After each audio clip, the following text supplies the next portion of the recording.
C'est avec beaucoup de joie et de fierté que M. Patrick Robert Tiba, directeur général du Fonds national d'appui à l'employabilité et à l'apprentissage FONEA, poursuivant son œuvre, celui de former et d'insérer professionnellement les jeunes, lance ce demain à Brazzaville la session de formation qualifiante de 120 jeunes au métier de l'industrie. Formation totalement financée par le FONEA et dispensée par son bras technique SOFAT, une industrie agroalimentaire de fabrication des boissons hygiéniques, au sortir duquel une soixantaine de jeunes bénéficieront d'un contrat de travail.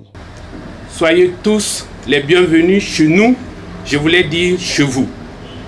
Si nous sommes là aujourd'hui, c'est grâce au partenariat que nous avions noué avec FONEA. Donc FONEA ici présent est notre partenaire stratégique pour la formation que vous allez recevoir. Nous invitons les impétrants à la discipline et au travail.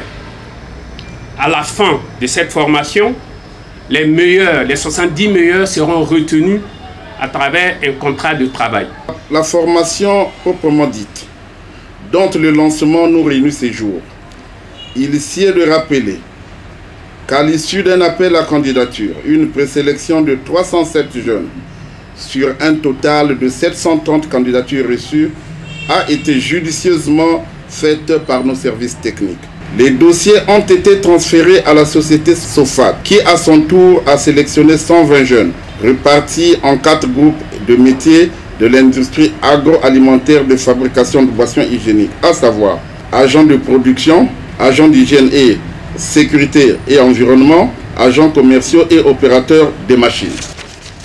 Cette formation revêt une importance capitale pour notre démarche pour favoriser l'insertion professionnelle des jeunes, conformément à la volonté politique de notre pays incarnée par son Excellence Denis Sassou Nguesso, président de la République, chef de l'État, qui du reste a décrété 2024 année de la jeunesse.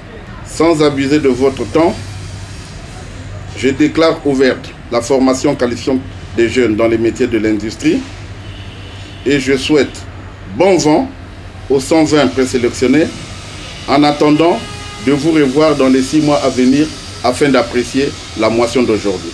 Je vous remercie. Cette formation vient ainsi à point nommé répondre aux attentes des jeunes qui à leur tour n'ont pas manqué d'exprimer leur satisfaction. J'ai reçu l'appel d'un ami, je suis venue déposer mon dossier et à la fin on m'a appelé que j'étais retenue. Je suis passée à l'entretien, on m'a retenue parmi les 120 candidats. Je suis contente parce que ça fait un moment que j'ai fini avec les études, je suis à la maison. Donc c'est une grâce d'être retenue parmi les 120 et de passer la formation.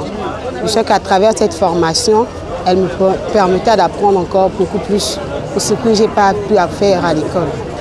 J'ai eu une bonne impression venant de cette offre parce que je trouve que c'est très bien déjà si nos autorités pensent à ce type d'organisation, à ce que les jeunes puissent avoir du boulot, puissent se former. En tout cas, c'est une bonne chose. En tout cas, que Dieu leur bénisse en fait. Bon, je vais remercier le directeur général du FONEA pour cette opportunité qu'il offre aux jeunes. En tout cas, c'est pas donné à n'importe qui. C'est en tout cas une opportunité, une grâce pour nous des jeunes d'avoir ce tel cadre dans notre pays. La dite cérémonie a touché à sa fin avec une visite guidée de l'industrie SOFAT par son directeur général, M.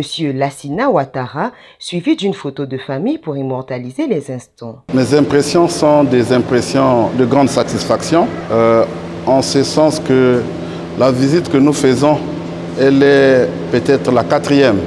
En réalité, avant de signer le partenariat avec la société SOFAT, nous avons eu le temps de bien connaître SOFAT et de voir ces lieux. Par cette initiative de plus, le FONEA ne cesse de s'inscrire dans la marche pour le développement inclusif et durable de la jeunesse de notre nation.